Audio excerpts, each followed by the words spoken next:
Well, Aaron emailed me, and once I read his bio, I felt like this was a need to help develop our student athletes.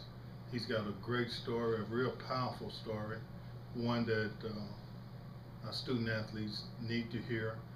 Well, as a former coach, I've always thought you have to prepare your student athletes for life after athletics or after sports. And we would always bring in a guest speaker once a month for every team that I coach to try to help them grow as individuals. And bringing Aaron is a plus, not only for our student athletes, but for our coaches and administrators. When I heard one gentleman speaking to another, his exact words, "There's no survivors, they are both dead." Immediately I came to, I'm like, sir. I said, I'm okay. I thought, both dead? No, this is a dream. This isn't happening to me, no way.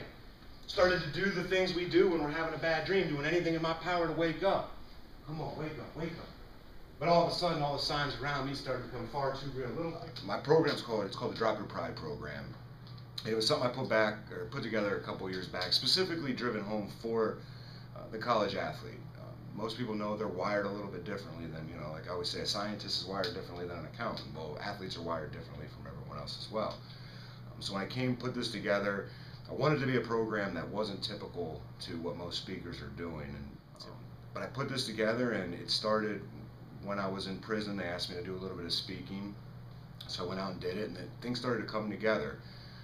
And I came home, got my degree when I left prison, and tried that real world job thing, and at the end of the day I wasn't happy.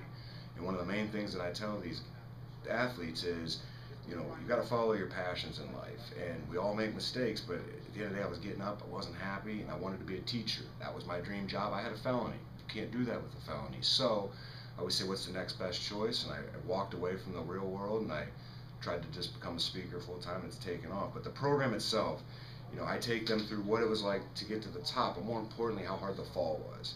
And not necessarily on myself and my family, who it was extremely hard on, but hundreds and hundreds of people that were affected by one decision, one choice that I made July 29th, 2001, that the ripple effect is still travels. I mean, these people still deal with the loss of their daughter every single day.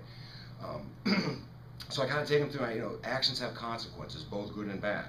You do the right things, good things are going to happen. You do the wrong things, bad things can happen.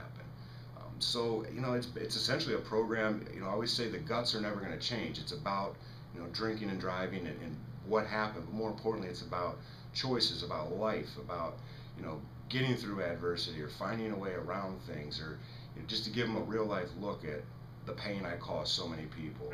I thought the presenter was really great. He was very inspirational. I don't even drink, but it encouraged me to, when my friends go out, to be with them and encourage them not to get behind the wheel when they do drink. It was definitely worth it. Oh my goodness, it touched me so much. Just his story and about how you got to keep your act sharp. Learned a lot from it. I see his story, and I appreciated him coming out and talking to us. Learned about his story. That sticked out a lot. About how he has to carry that weight of losing his friend, and how his family feels about him and stuff.